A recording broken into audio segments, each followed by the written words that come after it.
ate nga tulina n'omubaka wa omu commission okuva mu office ya president ono y'omu kwabo abakwasibwako okukulembera ba RDC oba ababaka ba parliament oba ababaka b'omukulembeze gw'eggwanga boyinza okuyita ba RCC ba RDC y'omu kwabo abakulembera abantu abo okusobola okulaba nti baddukanya obulungi emirimu gyabwe. Ssebo tukwaniriza mukulu Fred Bamwine ate n'omubaka Alani Mayanja Ssebunnyo okubeera nti mutwegaseeko nkyalo lunaku lwaliro. Tugenda kwogera ku nsonga nnyingi, ndowooza kantandikire eri omubaka Alani Mayanja Ssebunya yego mwesiimi b'okulembera be beesiimi ab'ensonga abeesiimi kyavaawo ab'ensonga abannakasike central bebe ensonga manyi abakulembeze abasobola tugamba Alani Mayanja ow'ensonga omubaka ow'ensonga wabula nze benkulembera bebe ensonga bebe enkizo si nze ow'enkizo naye benkulembera bebe enkizo.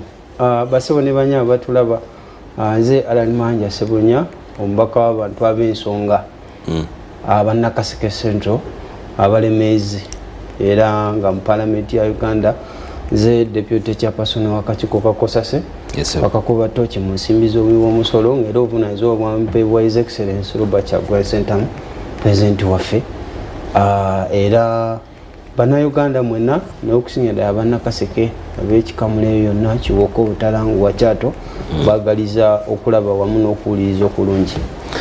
Tugende eri mukulu Fred Bamwine. Ssebo naawe nsabye osooka olamuze ku bantu ba Ssaabasajja tutandikirawo. Uwere nnyo mukama wange njagala kutwala mugise guno okusookera ddala kulamuse ku bantu batulaba n'abatuuliza mwenna abali ku TV yaffe n'enganzi Terefayina ya Bwakabaka Ssaabasajja Wangaali.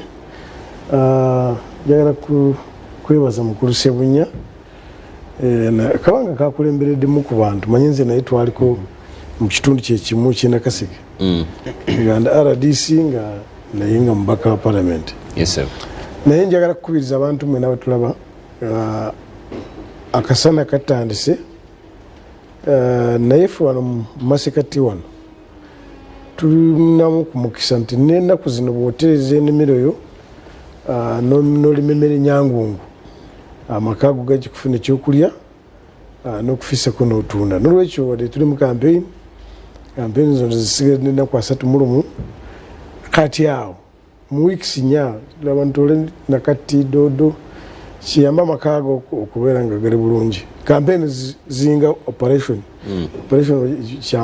olulimi lw'amagye kikwekwetu kya ennaku 31 ezisigadde naye bukigwa abaana tujja kumugamba tulina mmere kubanga twali mu campaign, tuwaliwo school fees kubanga twali mu campaign, mulima emmere y'okulya n'okufiisako n'omutunda.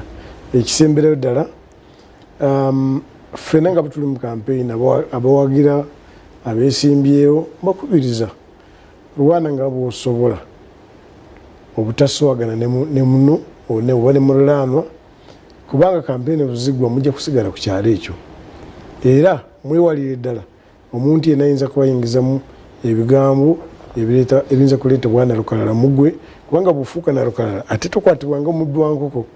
Abaana nalukalala bo bakwata mu ngeri yanjawulo. Nalukalala ayinza kwetulisizaako kyogamba ofuuka bufuusi nalukalala nalukalala tazaalibwa abiyiga buyisi. Olwekyo ebigambo batugamba bwebanga biyingira okukuyingiza omubwana lukalala ebyo byewale. Twagala tugende mu kalulu tuveemu nga Uganda erwamu kulwa bannayuganda bonna ekyenkanyi nga tutunuudde eddiini eggwanga abo byabufuzi. Tukweyanza mukulu Fred Bamwine saako ne ssentebe w'akakiiko omumyuka wa ssentebe w'akakiiko ka palamenti ka Kosase. Tugenda kwogera ku nsonga bbiri ng'emu ku zisooka y'ensonga y'obuli bw'enguzi kuba sabbiiti eno okwosa olunaku lwajjo twabadde mu kusoosowaza ensonga ya anti-corruption day okulwanyisa obuli bw'enguzi naye ate okusinziira ku lipooti eziriwo ziraga nti kati obuli bw'enguzi oba embezzlement kati kiyita nnyo ate kisoosowaziddwa nnyo sente ne ziyita ne zibeera fomo. Sente zayisibwa mu mbalirira ogenda okulaba ate abakulu bakozewe bati bazikimyeyo n'ebirala ebigwa mu kkowe eryo. Ekituleeseza mukulu Alani Mayanja Ssebunya ono y'omu ku batuula kakiiko era ye mumyuka wa ssentebe w'akakiiko ka Parliament Kakosase. Kano kakola omulimu gwa ttendo mu nteekateeka ey'okulondoola entambuza y'emirimu mu bitongole bya gavumenti era ndowooza n'eriiso balikubako yadde however much nti akakiiko ka Public Accounts Committee kakola omulimu gwe tuyinza okugamba nti ensaasaanya naye ate ne bana enzirukanya y'emirimu saako n'ensimbi engeri gye ziba zikozeseddwamu oza nakyo kibeera kyankizo tumuleese tubeeko bye tukkaanya era n'okulambulula ku nsonga zino. Simanyi Honorable Alan Mayanja kunoonyereza kwe muzze mukola mwenga akakiiko Kakosase. Narrative eno etandise okuwulira nti kati ssente abazibulankanya tebakyagenda nti ministry tugiwadde ssente bwe ziti ne zikozesebwa bubi kati muziyisa mu mbalirira ne wabeerawo enteekateeka ey'okuzikima nga bayita mu kadinisa ak'emabega. Okunoonyereza kwammwe kulina kyekulaga ku nsonga eno oba narrative n'okunoonyereza okwakoleddwa banakyewa bali ku byabwe? Neeyaza nnyo bwana Serowooza, kituufu kubanga olwaleero bw'otunuulira naddala akaseera kano naddala omwaka guno ogulaba guno ogubeeramu kampeyini oli munnamawulire era obeerayo ku Parliament. Kati akaseera kano gavumenti weeyisiza project gundi banja bwegati amabanja mayitirivu buli kiseera supplementary. Ekisooka akaseera kano memba ababaka bali busy bali mu kunoonya bayisa supplementary juza ono zabaka bali mu babale lwaki nti remember akakiiko k'ebyokulonda kafulumya dda road map mu zi districts engeri y'okunoonyamu akalulu ababaka buli omu ali mukoti mukanayo kyani. Kati gavumenti efuna omukisa mu kaseera kano okuyisawo byeyagala mu mbeera nti ababaka akaseera kano bali bize n'abalala bali mu byakunoonya kalulu. Sente zino zivaayo nga bakulaze zigenda kuzimba project gundi, zigenda kukola oluguudo lweruti, zigenda kukola eddwaliro gundi. Kati nga bwolaba ekkubo njagala okuwa ekyokulabirako ekkubo lya Luweero kyokka Butalango ensimbi zeewolebwa mwaka gwali gwa 2017 ng'ekkubo lirina okumalizibwa mu myaka egi 2019 naye omanye ekkubo likoleddwa kati nga ngeze mu Parliament oluvannyuma lw'ekitono emyaka 5 naye nga zeewolebwa mwaka gwa 2010. Kati akaseera kano ensimbi zigibwayo naye bwe zigibwayo nezibeera kyawundi ku bintu ebirala ne zitakola mulimu ogwo gwe zirina kukola. Kati remember olwaleero ojjukira Mwami Museveni bali mu kuyiwa ssente mpitirivu mu kalulu. Kati bakozesa opportunity n'akugamba akakiiko k'ebyokulonda keetaagayo biliyoni bwe ziti bwe bazigyeyo olowooza ddala zigenze kakiiko k'ebyokulonda kukola mirimu naye olw'okuba wabeerayo bamafiya n'abagezigezi sente bazikyanulinga ne baziza ku bintu ebirala. Olwaleero tubiraba nga akakiiko kaffe akakosase katunuulira sente zisindikibwa mu ebitongole bingi biringa mu 10 naye temusobola na kufuna budde bwonna busobola kubimalayo. Remember right now kati ripooti ziri mu kujja bazituleetera eri akakiiko nejjukira olwaleero katuli mu campaign season.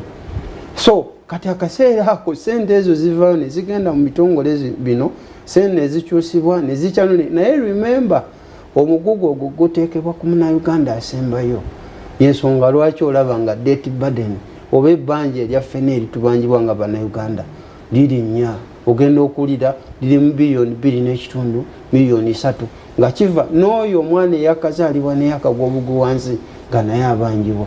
So bayita mufumo we era ekkirizibwa amateeka naye batuuka eno ensimbi ne bazatandika okuzikyuka kubanga tubiraba olwaleero kitongole nekijja ne bakugamba ekitongole kya Uganda Airlines ensimbi bwe zavuddeyo tezakoze mulimu gwina okukolebwa gutyo. Ogamba UEDCL sente ezabadde zirina okukolebwa ziti tezakoze mulimu bwe guti. Kati Munnayuganda n'asigala nga ye yeetisse omugugu ogwo wabula nga bano abantu ab'olubata ate balidde ensimbi ku lw'Abannayuganda abasinga obungi.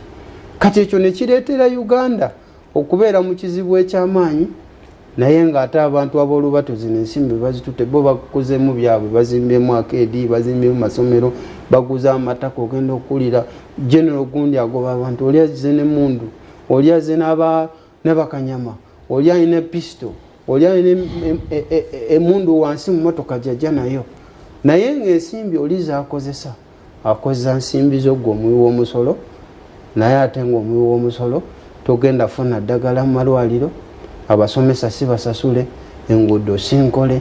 Naye ng'ebyo byonna kwe bivudde challenge weeri bano abalina okutuukiriza ebyo mu nkola essiga olwaleero erikulemberwa mu M7 eri executive.